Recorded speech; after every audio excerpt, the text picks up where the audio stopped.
कुटुंबात युगेंद्र पवारांना उतरवण्यामागचं कारण शरद पवारांनी सांगितलं।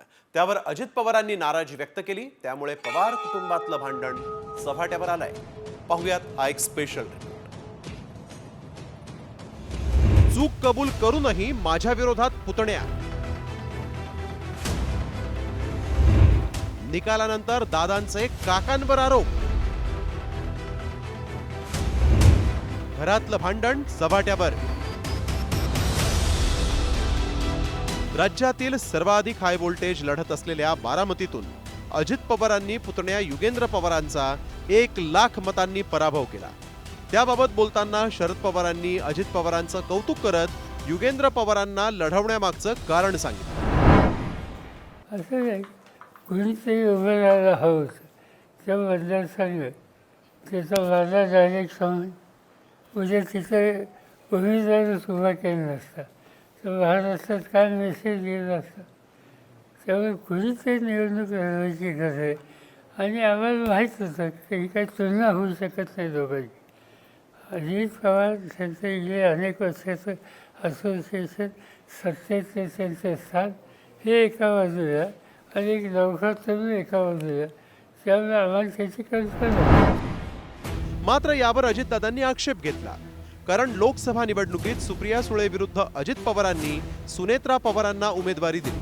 मात्र कुटुंबात एकमेकांच्या विरोधात उमेदवारी देणं ही चूक झाली अशी कबुली अजित पवारांनी दिली होती। त्यानंतरही पवारांनी पुतण्याला मैदानात उतरवल्याबद्दल नाराजी व्यक्त केली आहे। त्यातच आता युगेंद्र पवार पराभूत झाल्यानंतर अजित पवारांनी शरद पवारांवर गंभीर आरोप केलाय।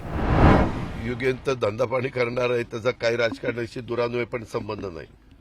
त्यालाच बरं माझ्या सख्या भावाच्या त्याच्या मुलालाच माझ्या सख्या पुतण्याला उभं करायचं काहीच कारण नव्हतं। मी तर सांगून दमलो की लोकसभेला माझी चूक झाली। परंतु चूक झाली म्हणजे काय, घरातलाच माणूस उभा करायचा। काय झालं, इकडं आमच्या बाबा आत्राम, तिथेही घरातली मुलगी त्यांची स्वतःची मुलगी उभी केली। माझ्या इथं सख्खा पुतण्या माझ्या विरोधात उभा केला। अशा अनेक ठिकाणी घरातलीच माणसं काढली। विधानसभा निवडणुकीत काका पुतण्यातील कलगीतुरा महाराष्ट्रानं पाहिला। मात्र निकालानंतर अजित पवारांनी महाराष्ट्रातील कुटुंब फोडण्याला पवारांना जबाबदार धरलंय।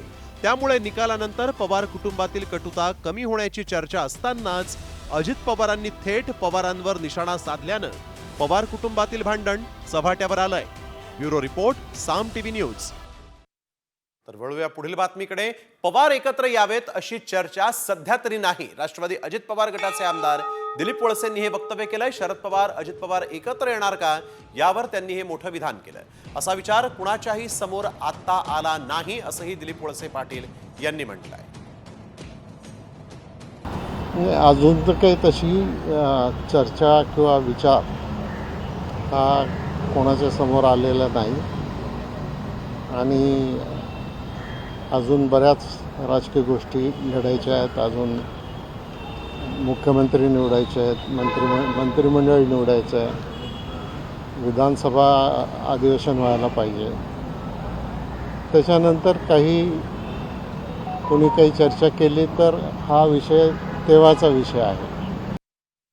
नरहरी झिरवाळ यांनी देखील मंत्रिपदाची इच्छा व्यक्त केली। आतापर्यंत मी अनेक पदांवर काम केलं असून विधिमंडळाचा देखील अनुभव आहे, त्यामुळे मला मंत्रिपद मिळेल असा विश्वास झिरवाळ यांनी व्यक्त केला।